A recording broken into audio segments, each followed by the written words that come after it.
day, Sir Topham Hatt came to the station to catch... "Hello," he always said to Thomas.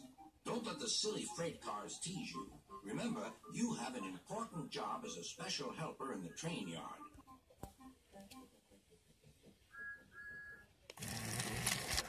There were lots of freight cars, and Thomas worked very hard pushing and pulling them into place. There was also a small coach and two strange things his driver called cranes. "That's the breakdown train," he told Thomas. "The cranes are for lifting heavy things like engines and coaches and freight." One day, Thomas was in the yard. Suddenly, he heard an engine whistling. "Help! Help!" A freight train was pulling much too fast. The engine was jammed.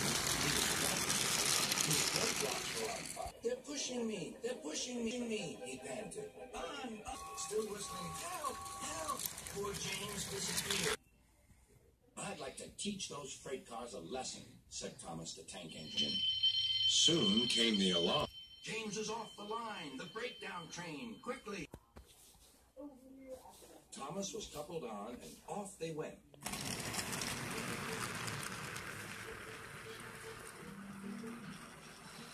Thomas worked his hardest. "Hurry, hurry, hurry," he puffed. He wasn't pretending to be like Gordon. He really meant it.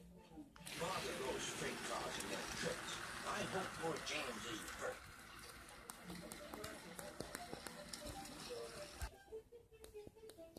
James's driver and firemen were feeling him all over to see if he was hurt.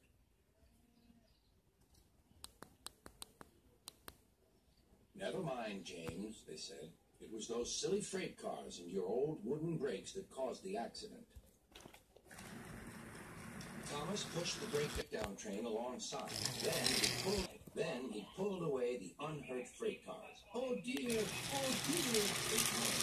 "Serves you right! Serves you right!" puffed Thomas. He was hard at work, puffing backwards and forwards all afternoon. "This'll teach you a lesson. This'll teach you a lesson," he told the freight cars. And they answered, "Yes, it will. Yes, it will."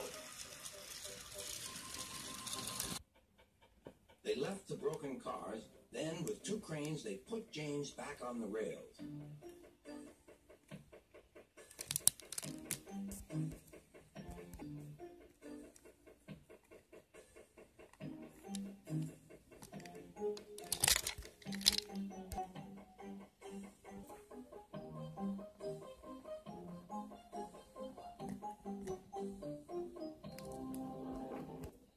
He tried to move, but he couldn't, so Thomas helped him back to the shed.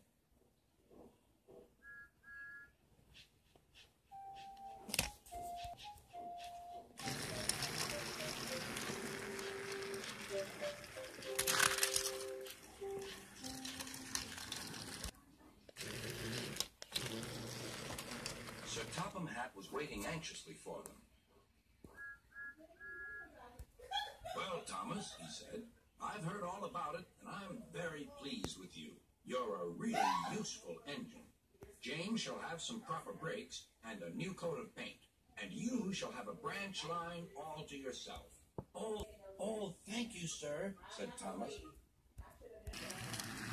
Now Thomas is as happy as can be. He has a branch line and two coaches called Annie and Clarabelle. He puffs proudly backwards and forwards with them all day.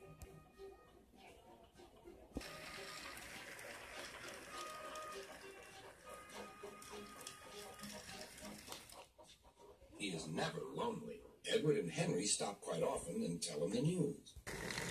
Gordon is always in a hurry, but never forgets to say, "Boop, boop," and Thomas always whistles, "Beep, beep," in return.